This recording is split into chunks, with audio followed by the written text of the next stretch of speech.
Welcome to The Explainer. Right now, it's pretty much impossible to escape the sheer volume of noise about a potential AI financial bubble. I mean, you've definitely heard the dire warnings, right?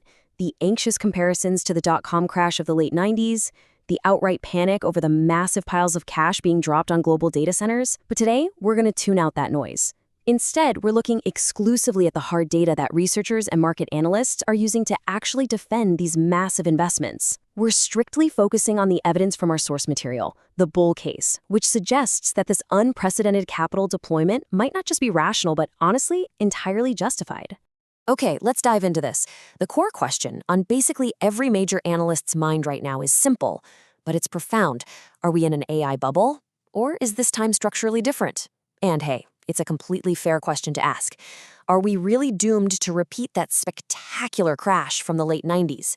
You know, the one where roughly $5 trillion in market value just evaporated almost overnight? A truly rigorous analysis has to honestly engage with those bubble fears.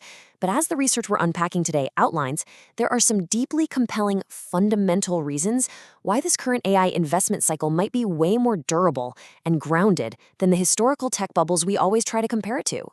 So the crucial point is that we're talking about numbers that could fundamentally rewrite global markets.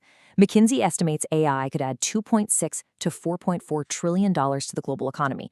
But wait, I really want to emphasize one word there: annually. Every single year. To put that gigantic figure into perspective, that's roughly equivalent to adding the entire gross domestic product of the United Kingdom to the world economy year after year.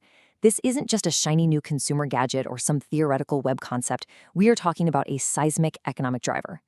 This projection right here really anchors the stakes of our explainer today, showing exactly why the potential payoff actually justifies the heavy early investments we're seeing from the biggest tech firms on the planet.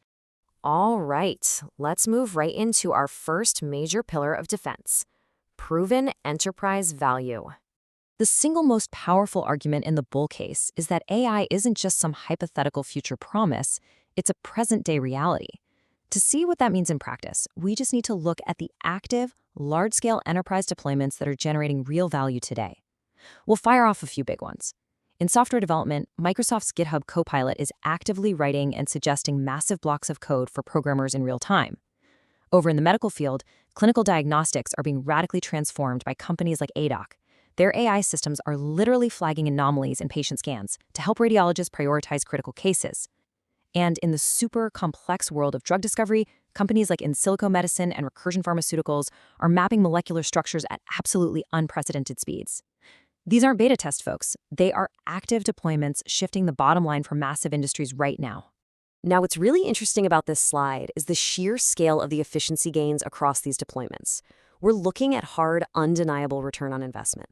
Look at this. GitHub Copilot has documented a massive 35 to 55% improvement in developer productivity. Think about what that means for a tech company. You're effectively cutting the time it takes to ship new software features in half. Meanwhile, radiology AI from ADOC is reducing diagnostic time by 30 to 50% in actual, real-world clinical settings. That equates to faster patient care and literally lives saved by identifying critical issues sooner.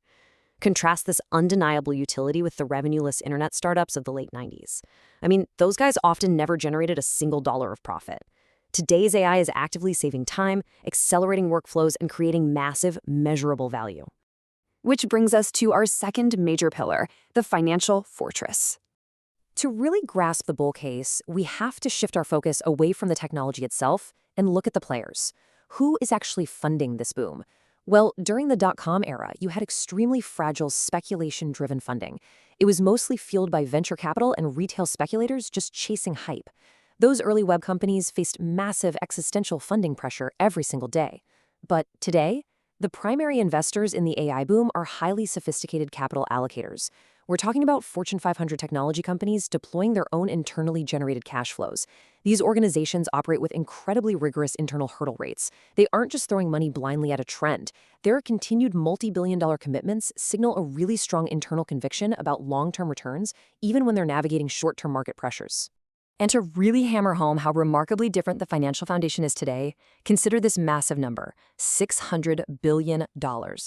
That figure represents the collective cash and equivalents held right now by just 4 companies: Microsoft, Google, Amazon, and Meta.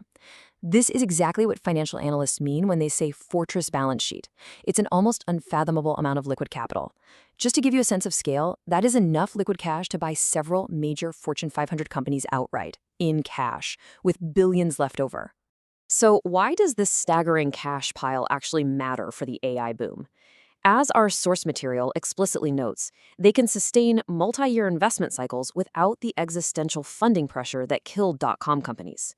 This fortress-like cash buffer is absolutely crucial to internalize. It means these tech giants can easily weather short-term market corrections or even economic downturns, and they can comfortably fund massive global data center buildouts. And they can do all of this without ever facing the immediate bankruptcy risks that defined the tech crash of the early 2000s. They simply have the deep, insulated pockets required to see this whole technological revolution through to maturity. Let's move to what and see how this builds into our final and most forward-looking pillar, the agentic AI wildcard. So far, we've looked at what AI is doing today and the financial muscle backing it up. But to fully justify the jaw-dropping scale of current infrastructure investments, we have to look out at the horizon. First, we need to clearly define what we're actually talking about here, agentic AI. This refers to AI agents that are capable of autonomously executing complex, multi-step tasks. We are moving far, far beyond simple Copilot tools. Imagine a system where you don't just ask it to help you draft a single email. Instead, you ask it to thoroughly research a top competitor, build a comprehensive 10-slide presentation based on that research, and then email it to your executive team.